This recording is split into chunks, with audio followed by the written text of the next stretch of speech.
important. This is really important. You have an opportunity to attend the first Lighthouse Spelling Bee, um, which is going to be very exciting and slightly daunting.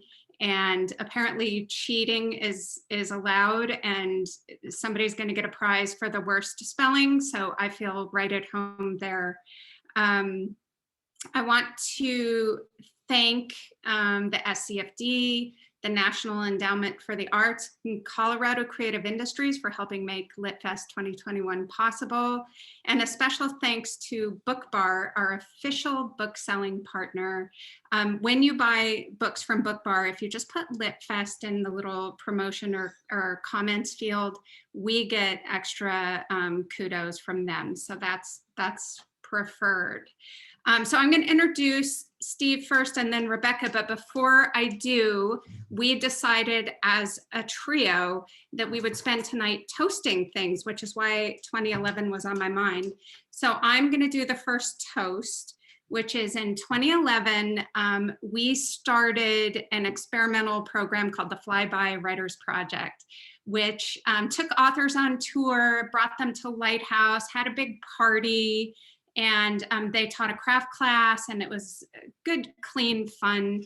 And part of the way we got to know both Steve and Rebecca was through this project. It was writers that were ascending. People may not have already known their work. Rebecca came, it was before The Great Believers, it was before maybe even the 100-Year House, I'm not sure. But we had a themed party for each of these events, and hers was a vintage soiree, and she wore a killer dress to that and drank a really old-fashioned drink. I don't remember. There were always themed drinks. And then Steve came, and we had a poker party for his, because he had been in Best American with this poker story. That's how we met Roxane Gay. That's how we met Lauren Groff, all of these people before they had huge names that we know today. So I am toasting to that project that went from, I think, 2011 to 2016 or something. Maybe we'll resurrect it one of these days. Okay, so I am going to introduce Steve. He has come to LitFest a lot, so has Rebecca. This is very exciting. He's the author of 11 books of fiction and nonfiction, including the New York Times bestsellers Candy Freak and Against Football, and most recently, William Stoner and the Battle for the Inner Life. Almond teaches at the Nieman Foundation for Journalism and Wesleyan University and lives outside Boston with his wife, 3 children, and considerable anxiety. Steve, who is well into his 50s, as he puts it, just sold his debut novel, All the Secrets of the World, which will publish next spring. Very exciting. Let's give it up for Steve Almond.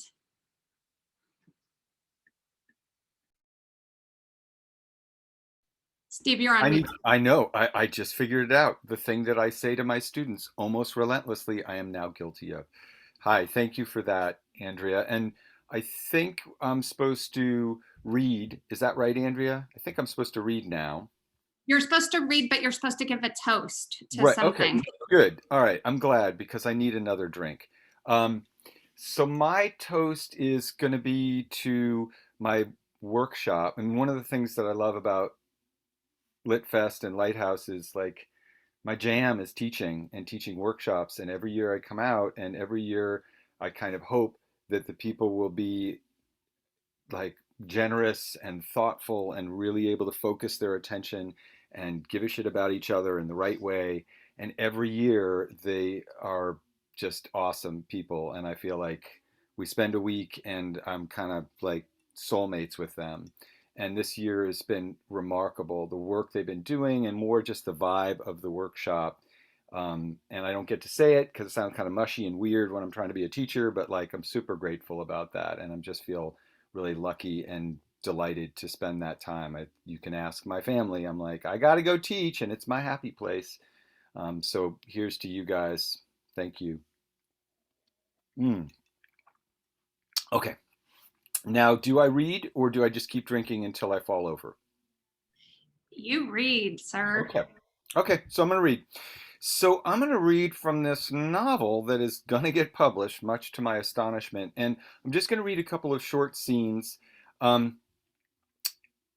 what do you need to know? The novel, the heroine of the novel is a young woman named Lorena Sainz. She is 14 years old. She lives with her mom, who's a Honduran immigrant, and she gets sucked into the world of Jenny Stallworth, who's a popular, rich white girl in her class, eighth grade class, and winds up kind of quasi adopted by this family for some months. And this is the scene I'm going to read. A couple of scenes is when she goes on a camping trip with the Stallworths, and in particular Mr. Stallworth, who's helping them with their science project that the girls are doing. And there's mention of Glenn, who's Jenny's older brother, who goes on this camping trip with them. He's a couple of years older, and he's like a dude. All right, here we go. Mr. Stallworth led them into the darkness. He lugged an oversized lantern, which he set down on a small rise. Close your eyes and keep them shut until I say. Okay, open. An iridescent purple light cast out in all directions. Lorena's eyes traveled across the ocean of sand, upon which now lay scattered scores of tiny glow-in-the-dark toys, the sort kids on TV pulled from cereal boxes. Then the toys began to move, and Lo gasped. These were living creatures, many-legged and scrabbling like tiny lobsters. Welcome to Scorpionville, Glenn said. Lorena glanced at the sand around her feet. A scorpion the length of a hairpin labored under the weight of its stinger, which hung like a fanged jewel over the armored segments of its body. Don't be frightened, Mr. Stallworth said. He was suddenly right beside her. I'm not frightened, Lo replied. What do you think? They're beautiful. She could feel Mr. Stallworth inspecting her face, trying to figure out if she really meant it. He took off his glasses and began furiously polishing the lenses with the hem of his shirt. For a queer moment, Lo imagined grabbing his glasses and tossing them away. We going to take any home? Glenn asked. Mr. Stallworth pulled a small flashlight from his pocket and swept the purple beam across the sand. We might as well see who's hunting tonight. To Lo's astonishment, he knelt down and guided a scorpion onto his palm. The animal was the size of a matchbox. Its pincers pawed the air. Shouldn't you have gloves? Lo said. You just come at them from behind, Glenn explained. They're not aggressive animals, Mr. Stallworth said. They just want to be left alone. Tell her about the dance, Glenn said. Mr. Stallworth let the scorpion scuttle from one hand to the next. Yes, you might like this. During courtship, the scorpions grasp each other's pedipalps. They're pinchers. They perform a kind of dance. It's called the promenade à deux. It looks like they're fighting, but it's just the opposite. It's how they select a mate. Fuck or fight, Glenn whispered in Lo's direction. His father glared at him. That was demeaning. Apologize to Lorena. Now. Glenn blinked like a scolded dog. Sorry, he mumbled. Lo asked, why do they glow? Nobody knows. Fluorescence must convey some kind of evolutionary advantage, but it's still their little secret. You gonna pick one up? This was Glenn. I'm sure she's had enough excitement for one night, Mr. Stallworth said. I'm not scared. Her voice came out louder than she intended. More softly, she added, I'd like to hold one. Mr. Stallworth switched on the lantern. He stared at her face again, half in wonder, and found another, bluish under the light, a gentle species, he said, its sting no worse than a wasp's. She reached out, and Mr. Stallworth uncurled her fingers. The earth was trembling beneath her. Then she realized that it was her, and not the earth. You don't have to do this, Mr. Stallworth said. I know. Do you trust me? She met his gaze and nodded, and Mr. Stallworth lowered the animal onto her. No way, Glenn said.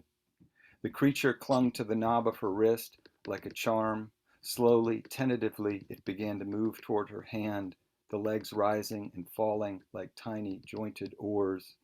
Lorena's pulse lurched. She closed her eyes to keep from flinching. Tiny feet tickled her palm. She felt a dampness beneath her clothes, the dizziness of what was going to happen next. When she could stand it no longer, she opened her eyes. The scorpion was perched on her thumb, perfectly still, its stinger hoisted like a tiny scythe. He appears to like you, Mr. Stallworth said. I'm going to skip ahead just a little bit. This just a little bit later that night. Lorena couldn't sleep. Her blood was still roaring. She lay in the tent listening to Glenn cast words into the fire about his soccer tournament, the ref, some jerk whose ass he might kick. At last he retreated to the other tent. Lorena counted to 200. Outside, Mr. Stallworth stood staring at the flames. He had gathered stones from where Lo couldn't imagine and arranged them around the fire in a perfect circle. He glanced up at her. Trouble sleeping? She nodded. They're remarkable, aren't they? Not everyone can see it. He dumped the dregs of his coffee and they listened to it hiss. The fire cast the line of his jaw in bronze. Mr. Stallworth seemed to be trying to decide something. So I'm going to have to sip my drink. Trying to decide something. If you really can't sleep, he said at last, I'd like to show you something. He led her away from the camp, past the shallow latrine, and onto an incline. She followed the beam of his flashlight, the soft crunch of his footfalls, panting to keep up. Then he stopped so abruptly that she nearly walked into him. His flashlight showed the earth falling away. They had reached a precipice. With a click, he cast them into darkness. Look up, he said. The stars were gigantic and glinting, their ancient light pressed down. The space between the brightest bodies was speckled with celestial ash. Mr. Stallworth pointed to a band of stars directly above them. Orion's belt. Do you know the story of Orion? No, Lois said. He was a famous hunter in mythology. He promised his lover he was going to kill every creature on earth. Did he? No. The goddess of the earth sent a scorpion to devour him. He's up there too, on the other side of the sky. Mr. Stallworth aimed the beam. You have to draw the lines in your mind. The ancients used these constellations to map the night sky. They had no idea they were seeing an entire galaxy. The enormity would have crushed them. We learned about constellations in our navigation unit, Lorena said, but it was just pictures in a book. Stallworth laughed softly, and she worried she had said something foolish. After a moment, he spoke again. We didn't have navigation units when I was in school. It was more of a religious curriculum. The Lord looks down from heaven on the children of man to see if there are any who understand. Lorena recognized the passage. It was one of the Psalms. They didn't want us to be curious, Mr. Stallworth said. They wanted us to be obedient. She wondered who they were and what sort of a child Mr. Stallworth had been and whether he spoke to his own children in this way. She wondered if she should respond somehow, then realized she didn't have to. They had drifted into an easy silence. She was witnessing another part of him emerge. They stood together, gazing. You have to get away from all the light pollution to see them clearly, he said. That's why you took us so far out, he hummed. After a minute, he added, certain kinds of beauty make us disappear. Lorena had no idea what this meant, but she nodded. She was desperate to remain near him. It made no sense. She heard the rasp of Mr. Stallworth rubbing his face, his profile faint against the starlight. Everything back there, it's all made up. The light and the pavement and the products. We just pretend it's real. He was standing closer now, inhaling and exhaling. You know what I'm talking about. You wouldn't be out here if you didn't. She listened to him shift his weight. You were brave tonight, Lorena. Not many young women your age would be that brave. The scorpions, they're amazing. But they're dangerous too, if you pick the wrong one. Her mouth had gone dry. Her tongue groped for words. You picked me. I'm sorry? You picked for me, she said. So I knew it was safe. Her gaze shifted from the stars to his smile, which she could just make out. She could smell the smoke and sweaty tang of him, and her breath, when she could breathe again, came hard. It was some power he had to bring her deeper into herself, to make her feel certain things, to get her confused about what she wanted. He was a grown man. His limbs were thick and covered in hair. The moon was a shard of bone. She cast her eyes on the stars again, struggled to find one that wasn't pulsing. We need to get back, he said, before it's too late. And that's all I'll read. Thanks, Steve. That was amazing. I can't wait. I feel like we're in on something, getting to get a preview of next spring's novel to talk about. So congratulations on that. Can't wait to read the whole novel. And also, it seems like you have a White Russian or something as your drink. He's on mute, but we're gonna find out. We're gonna find out after The White Russian. It is a White Russian? Yes. I feel like I just earned some sort of stripe there for guessing that.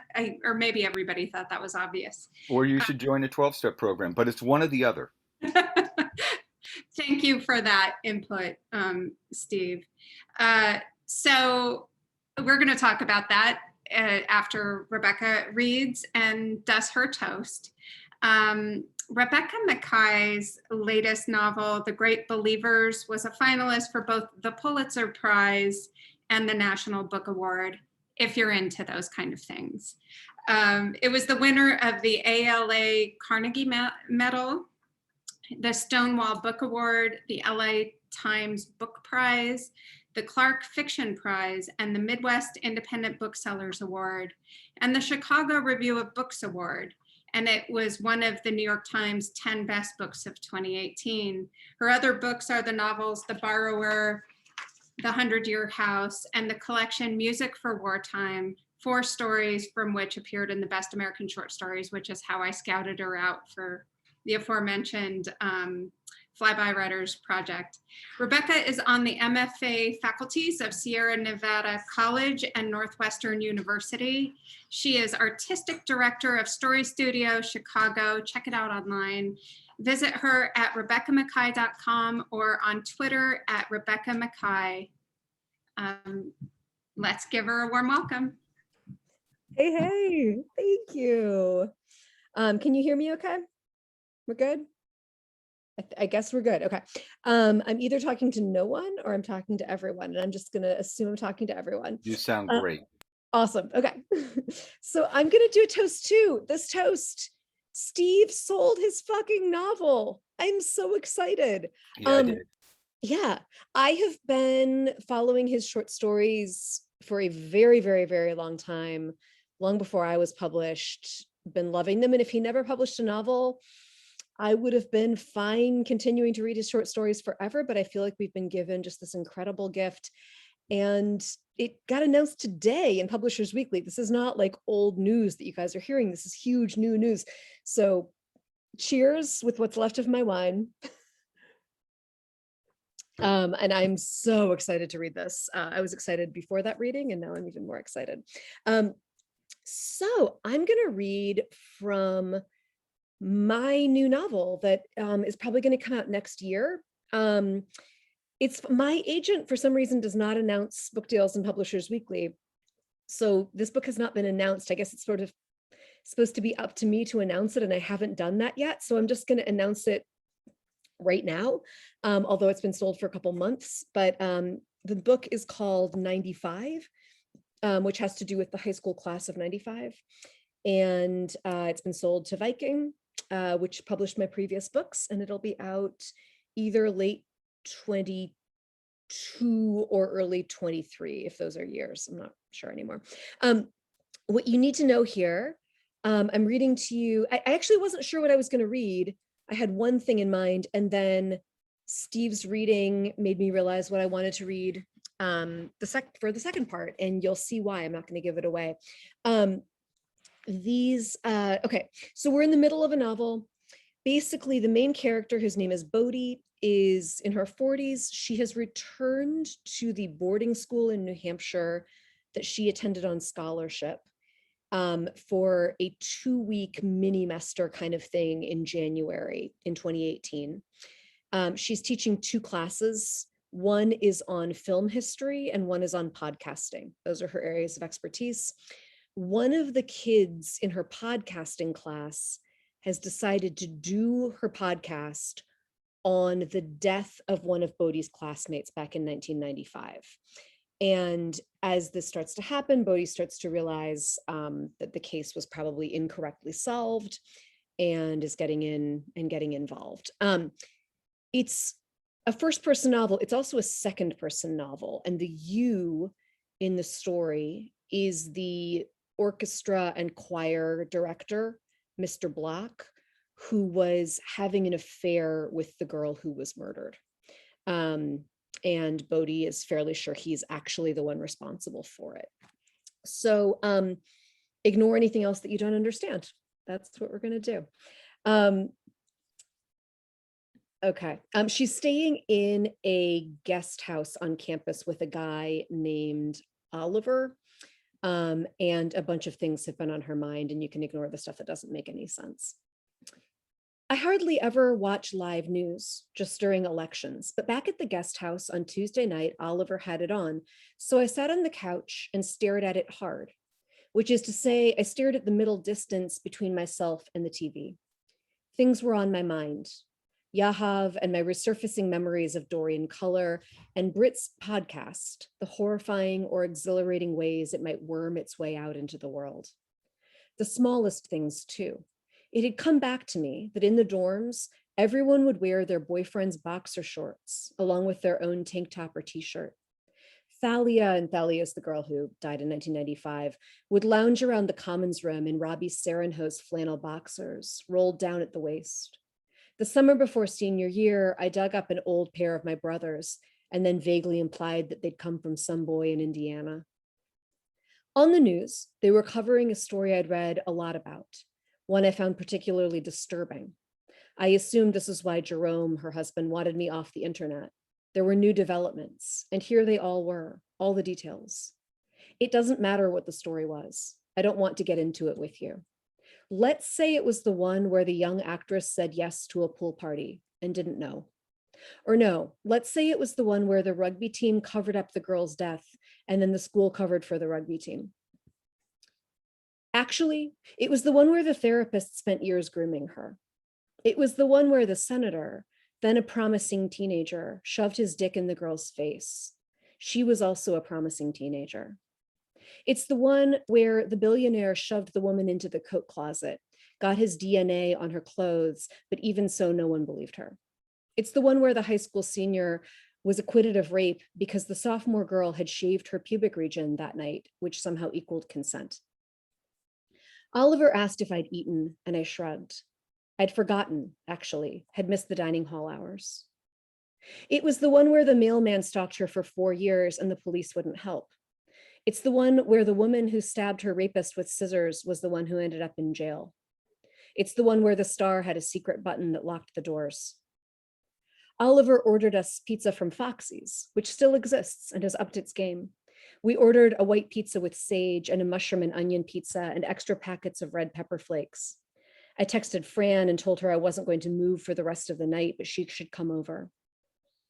It was the one where the harasser ended up on the Supreme Court. It was the one where the rapist ended up on the Supreme Court. It was the one where the woman, shaking, testified all day on live TV and nothing happened. It was the one where the basketball coach just moved to another town and did it all again. It was the one where he drugged her. It was the one where he drugged 100 of them over decades. It was the one where it was him in the video, but he convinced the judge it wasn't him in the video. It was the one where they burned her house down after she gave her statement. It was the one where she killed herself after they acquitted him. It was the one where the judge said some 12-year-olds are more mature than others. The news had moved on to other topics, but Oliver asked if I minded his switching over to MSNBC, and I didn't. I said, I can't believe there's cable in Granby, New Hampshire at all. We barely got Fox when I was here.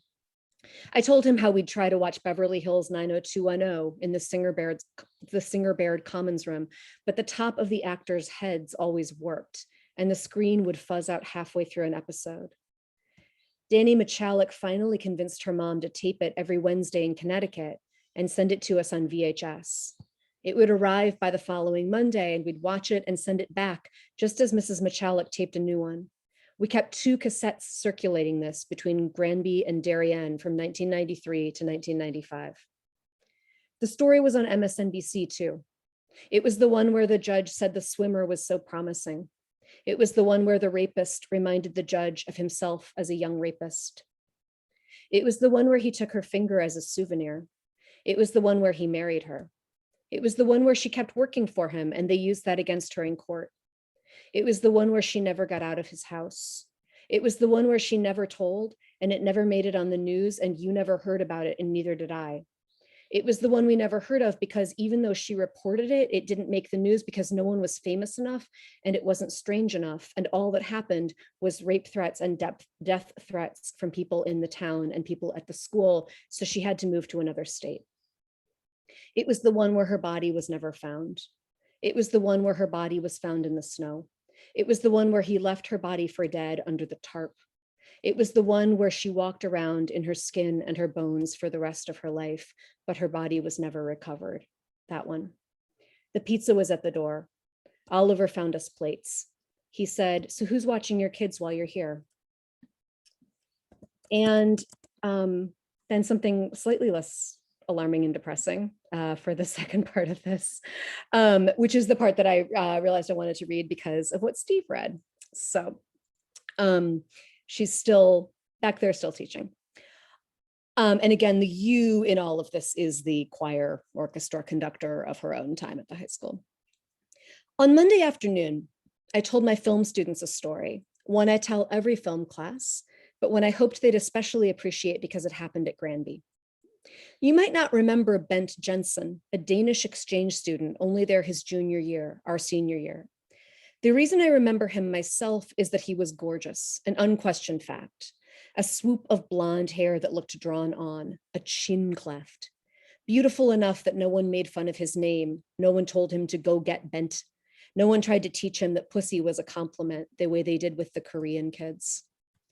Bent was late to Folly's rehearsal one night, and when Mrs. Ross asked why, he'd stood there, embarrassed and wide-eyed, and explained that he didn't quite know how to say, but there were lots of little UFOs outside. And then as soon as the words were out, he reddened, but everybody was ready to believe him, already out of their seats, already jumping off the stage as Mrs. Ross called after us. "I don't remember you in all this, don't remember you chasing after us, although you must have been there at the piano. You, more than Mrs. Ross, would have been the one shouting at us with fake upset that masked real upset. You knew that we operated best under a blanket of irony, and so you did too. So different from your true self, which was the self I saw singing that one time in the concert, that painfully earnest core. Your voice would go high, you'd threaten to replace us all, and we knew it was an act, but beneath that act was the message, you were unhappy. And as much as I could imagine dialogue for that night, you're going alien hunting, 1 week left and you're hunting aliens? It's not a real memory. I wonder if, with all of us sprinting out of the theater, out the side exit with its broken steps, you might have taken the opportunity to stay behind, immune to our nonsense. If you might have grabbed Thalia gently by the arm, pulled her back, grinned at her, if you might have stolen 3 minutes alone in the deserted room. We tumbled outside, Mrs. Ross too, and stood on the steps, on the sidewalk below, staring out at the empty hill behind the theater, the one where the off-season baseball boys would play wiffle ball. It was still the tail end of summer, but late enough that full New Hampshire dark had descended. There were, Bent said, and he seemed to be trying unsuccessfully to laugh at himself. There were like 100 little, I don't know what, there. And he pointed in triumph to the sudden illumination of dozens of tiny flickering lights at the forest's edge. "Dude," someone said, "you've never seen fireflies?" Apparently he hadn't. I still don't know if they don't have lightning bugs in Denmark, or if Bent lived right in the heart of Copenhagen, or if he was particularly dense. Perhaps all three. But poor Bent had never even heard of them, was completely new to the idea that a living thing could illuminate like that. I remember in the hilarity that followed, thinking that I understood, that my God, if you'd never known something like that existed, yes, your mind would jump to the nearest, strangest, most terrifying associations. I used it for my Granby students as an example of the uncanny valley, although I have to admit it's a terrible one. In the past, I'd used it to illustrate the way our brains fill gaps, the way we use what logic and references we have. Sometimes it's about false assumptions. But look, in the midst of it all, I'm doing the exact same thing. I watch the film strip of my memory and I don't see you there. I don't see Thalia. So where were you?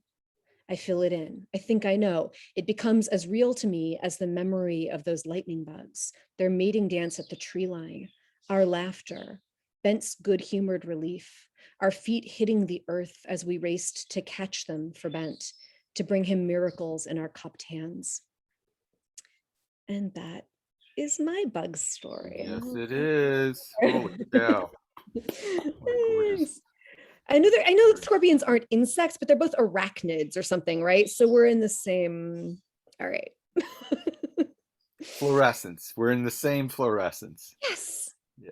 What an amazing passage. Couple of passages. That they worked. Our things worked really well together. It's bug night. I'm happy about it. Andrea, we're just going to quell at each other unless you ask us a question. That's all that's going to happen. I'm totally here, and I'm so thrilled. I feel like we're all in on something. Not only Steve's White Russian and Rebecca, is it white wine? This is rosé. Oh, okay. Pardon Classy. me. I blame Zoom for me not. I feel like we're all in on something because these are two books coming out next year, and I'm super excited to read both of them and delve into them. But they're so incredible. So that 95 notwithstanding, I feel like both of you have written from experiences that aren't necessarily your own, and I feel like that's a fraught situation right now, and maybe always. And I'm wondering how you dealt with that. Like, Steve, yours is two girls, right? They're the two main characters in your novel. And Rebecca, we've all read The Great Believers, and I feel like you've probably been asked this question a lot, but in terms of writing, what gave you comfort as you explored these realms that were not your own personal experience? Yeah. So I'm going to sort of take a step back from that. We're in the midst of a sort of long overdue reckoning where the literary world, along with some other worlds, are saying, gee, there are all these underrepresented stories, underrepresented lives, and it's about time that we got over our heteronormative white supremacist patriarchal way of thinking and gave voice to other stories. And even best, the ideal would be if the people who had lived these lives of oppression or marginalization, disenfranchisement, dispossession, were the ones telling those stories. I couldn't agree more. And I think that reckoning is long overdue. In my case, Lorena is a central character, but there are probably about 5 or 6 point of view characters. And the reason for that initially was intuitive, but I've come to realize like what I was up to. And this is why I was so delighted to hear Rebecca's just astonishing virtuosic kind of internal monologue of this character, because that's a social novel. That's what you're hearing. A novel that is trying to address systems of power that live around us in the present.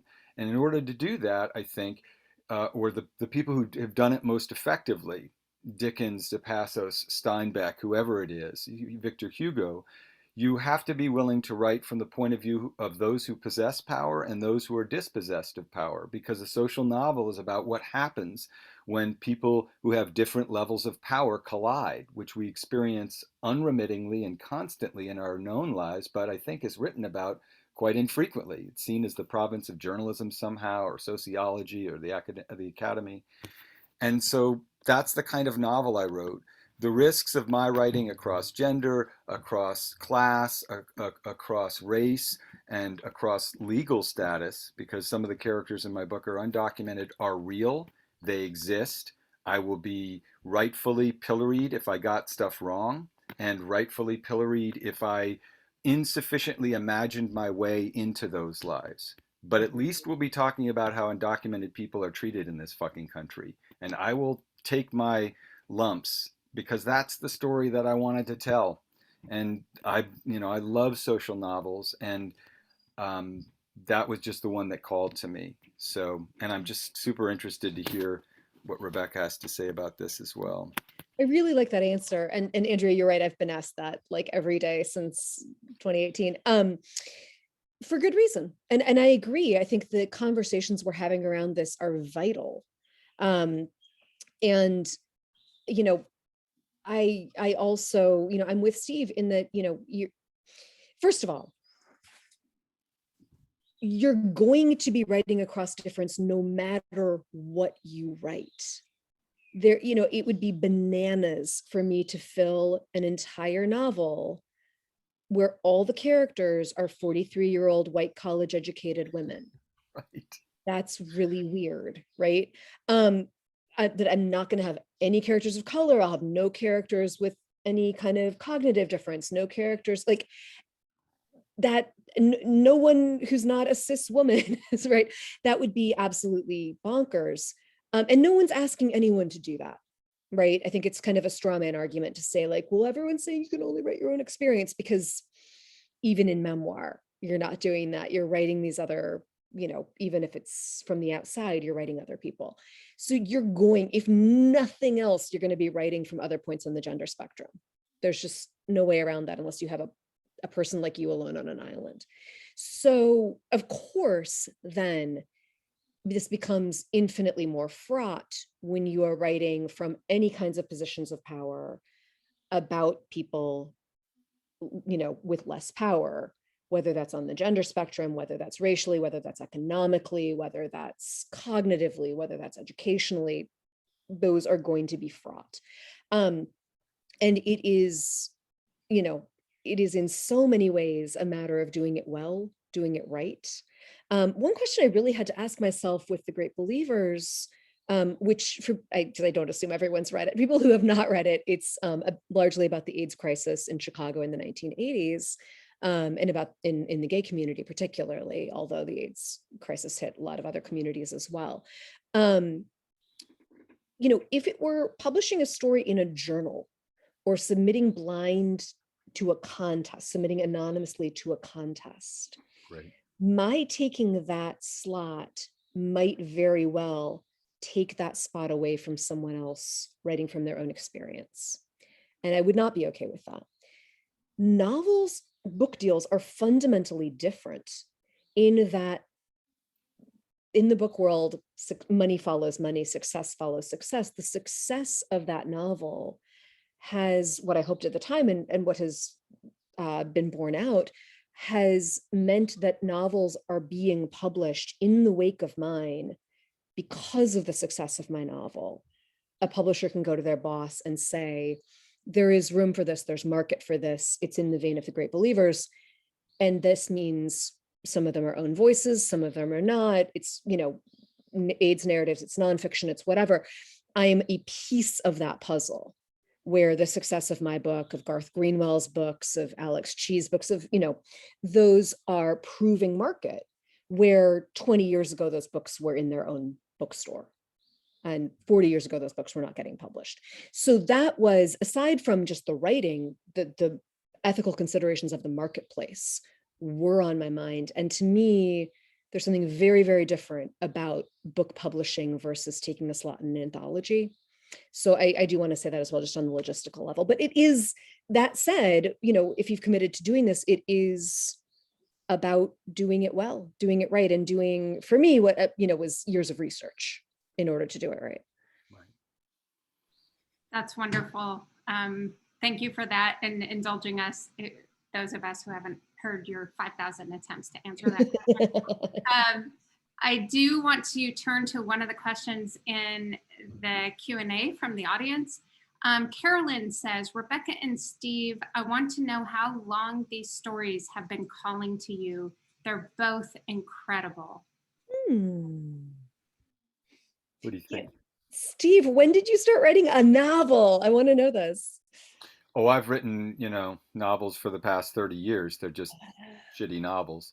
But this one, I mean, that's true. I think it's important to hear. I was talking with my class this morning, and, we're giving these novelists all this advice of try this and that, and here's our thinking about narration and scene and exposition, and just had to step back for a second and say, hey, writing novels is really hard, and it takes a long time, and you can be at work on it consciously for a number of years, and you can be at work on it unconsciously for a whole bunch of years also. Yeah. So all the secrets of the world, I started writing probably 6 or 7 years ago, and then, this is as dopey as it sounds, the election happened and the run up to the election, and I got my head stuck in that because I Oh, shit. just am that kind of anxious person, um, and it took me away from this novel for 2 or 3 years, 3 years really.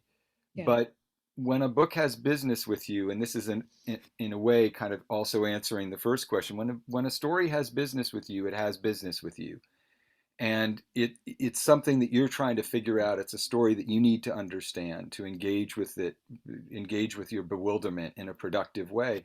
So it was still there, and it was a deeper and stranger and more haunting story because it wasn't really just about predation and so forth. It became about the really what I view as the unspoken beginning of the modern law and order movement, and it's really about the dawn of the Reagan era. And it is very much what I lived growing up in California during the so-called Reagan Revolution.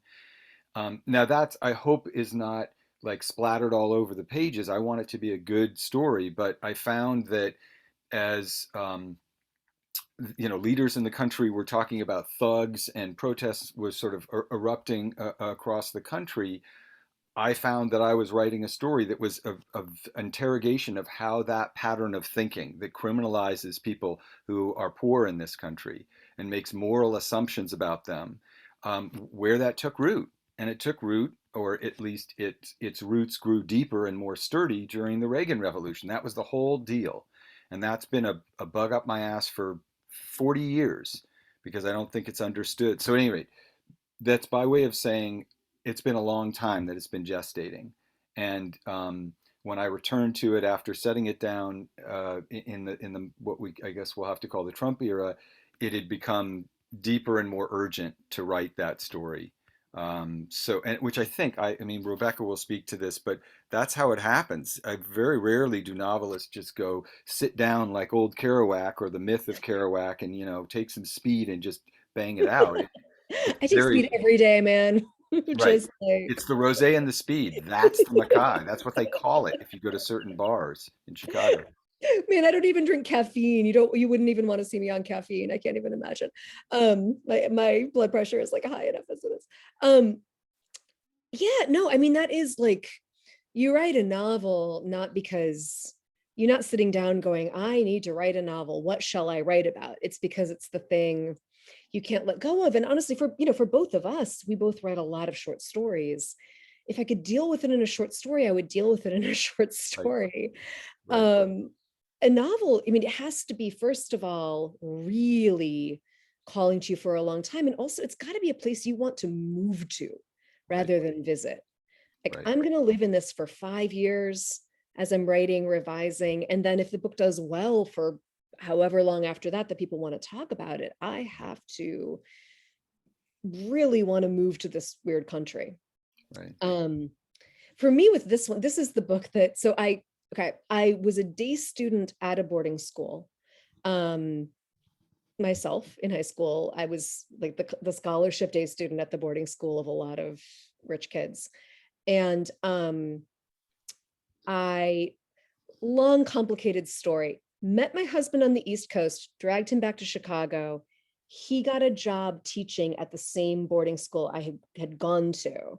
So I have lived on campus at my high school for 20 years. And that's weird. Um, it was especially weird for like the first 2 months 20 years ago.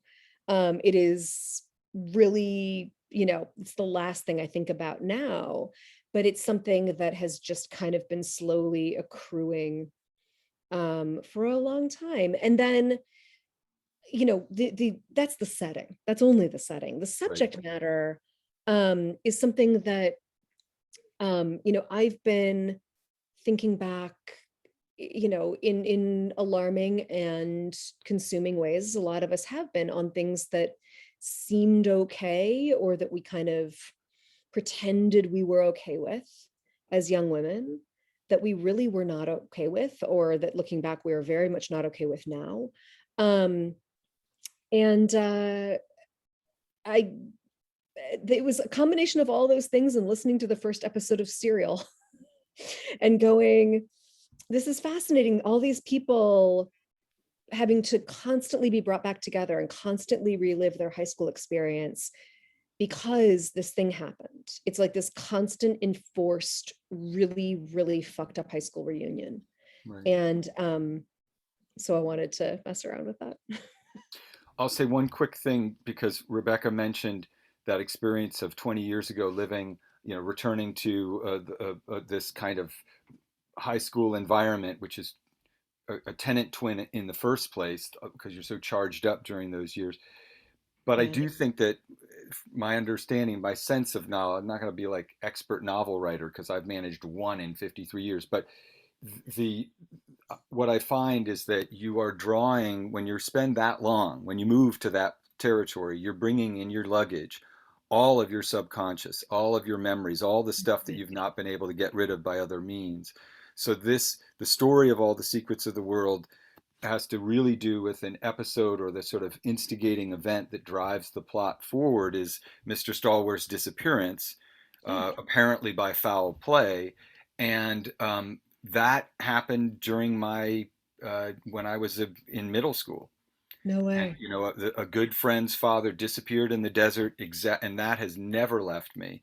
Which is by way of saying something that I'm sure Rebecca and I say in any number of different ways. When people say, "What should I be writing about?" You say, "You write about what you can't get rid of by other means."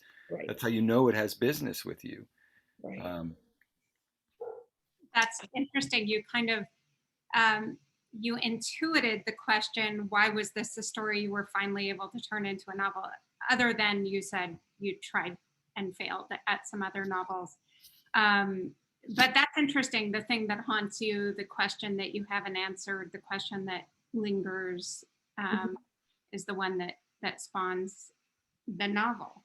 Um, Rebecca, the same person, this is Carrie, asked, was this second person passage that you were reading, was that a conscious decision to kind of distance yourself a little bit from the material, or what spawned that, and are there second person models that you looked at? Yeah, no, so there is a deep first person throughout this. This is one person, and right, it's a very, deep interiority. The second person is not the kind of second person. It's not the choose your own adventure second person, right? It's not the like, you that wake up one address. morning and you think, it is directed at Denny Black, who was the orchestra conductor, like you. And that is, it's an accusatory novel. Is the mode of that novel. It's, hey, Mr. Black, let me tell you shit. Um, so it's definitely not distancing, because it's not that sort of interesting, which I love as a move, that interesting divorce of the second person. There are second person novels I love. Vendel Levita, The Diver's Clothes Lie Empty, which didn't get nearly enough attention. So good. You completely forget that you're reading in second person. There are many, many things I love in the second person, many modes of second person. Second person as really the self in that Lori Moore self-help kind of way. There's plenty of second person that's just kind of, there's a invisible addressee somewhere out there. Even just subtly, even, Charlotte Bronte saying reader, right? That is a second person mode. And I'm fascinated with it because I'm fascinated with this idea of implied audience, not literally the book buying public, but what I have called in a lot of craft talks the ear of the story. Like, who are we being cast as? Who is the story being addressed to in theory, not in reality? And second person narratives make that explicit. And in this case, I haven't really done this before. The sort of, not like you as in you guys, and not you as in me, you as in Denny Block, the orchestra conductor. And I can't remember when I hit on that as the mode of telling. You hit on a lot of things. You have a lot of kind of cockamamie schemes. You're like, Right. I'm gonna tell it upside down. It's gonna be shaped like a pistol, like just whatever. And then, the ones that click, the ones that work are the ones that you stick with. You try all those things out, or they cross your mind at 2 a.m, and then you wake up and you're like, I was going to do what now? A dog as the narrator? Like what? But then you keep the ones that not only work, but that make other things happen, that raise other questions. Not that solve everything, because the last thing you want to do is solve everything, because then we don't have a novel, but the ones that raise more interesting questions, more and more interesting questions. Oh, that's great. And it reminds me of the second person address novel, The Friend by Sigrid Nunez. Oh God, right. I forgot that was second person. I love that novel. It's like the 5th thing down my list of interesting moves that novel makes, because, oh my God. Yeah. Some interesting moves. Wonderful. We have another question from the audience, and then we're going to do a lightning round. So tell us about your writing process, a typical day, whatever. Just give us the juice that we need to be like you guys. I've never had a typical day. Have you, Steve? No. I don't have typical days. The person who's really smart about this, or said something that I always think back to and steal when people ask a process question, is I was doing a panel with Amy Bender, and somebody asked this question, "What's your process?" And she basically said, "Well, think about when the circumstances under which you wrote the best thing that you think you've written, and try to replicate them." Which is to say, like, when I was in MFA school, some big deal author came and like spoke to us about his process, and he'd won a Pulitzer, and we admired his work, and you must spend 4 hours in communion with the work, and then you can reach the appropriate depth of moral, spiritual, and literary connection. And we all wrote down 4 hours, 4 hours, Oh and my it God. stayed with me for several years. Well, but in that situation, Rebecca, you're kind of, like, now you know who Block is, but as a high school student, who was he? Like, I thought, okay, this is the guy who's got the instruction manual, because all of us are sitting there saying, how do we do it? Like, where's the fairy dust? And then we have to very gently break it to people. We don't have the fairy dust. If we had the fairy dust, we would hoard the fairy dust. But I understand the impulse, and that's why I sort of thought, oh, if I'm writing for 4 hours, that's what I need to do. And that was ridiculous. That was his process. But over the years, I've come to sort of accept, like, I tend to write better in the morning when I'm fresh from dreams, which are their own kind of storytelling mode. My mind hasn't become occluded with all the junk that I'll latch myself onto in an effort to avoid the hard work. But other people write better at night, and some people like coffee, and some people like wine, and some people like music, and some people like jazz, and some people like Megadeth, and everybody's got their own process. And what you have to do is do a self-inventory. So I could tell people what I do, but it wouldn't be very helpful, I don't think. And we also are. I know, I'm balancing 3 kids who one of them just went back to school, but the other 2 are still learning at home. Yeah. So there's no normal days, if there ever were. I would take that a step further and say, I do think it's good to do that self-inventory and figure it out. I also think it's good not to latch on to certain modes of working, because you're not going to have those all the time. I think a lot of people hold on to this idea of like, well, when I'm successful, then I can have the cabin and the whatever, and then I'll work every day. And it's like, no, when you're successful, you're flying to the Texas Book Festival and you're writing on the airport floor. Like, it just doesn't work that way. You get to teach at Lighthouse, and it's amazing. And so, like, I'm doing that in the morning, and then I'm like I also think you got to embrace the different ways and modes that you're writing, where writing on the airport floor, something different is going to come out of you than if you wrote after doing the perfect amount of yoga and drinking the perfect tea at your perfect manual typewriter. Like, that's great. And then you're going to write differently when you are in the pickup lane at your kid's school, jotting notes on your phone. And all those are good. There's not some hierarchy of how you need to work. It's great to write in different places, in different ways, at different times, in different moods, because you're going to get different material. Yeah, I strong agree. That's amazing, you guys. And because your answers were so full, we don't have time for the lightning round.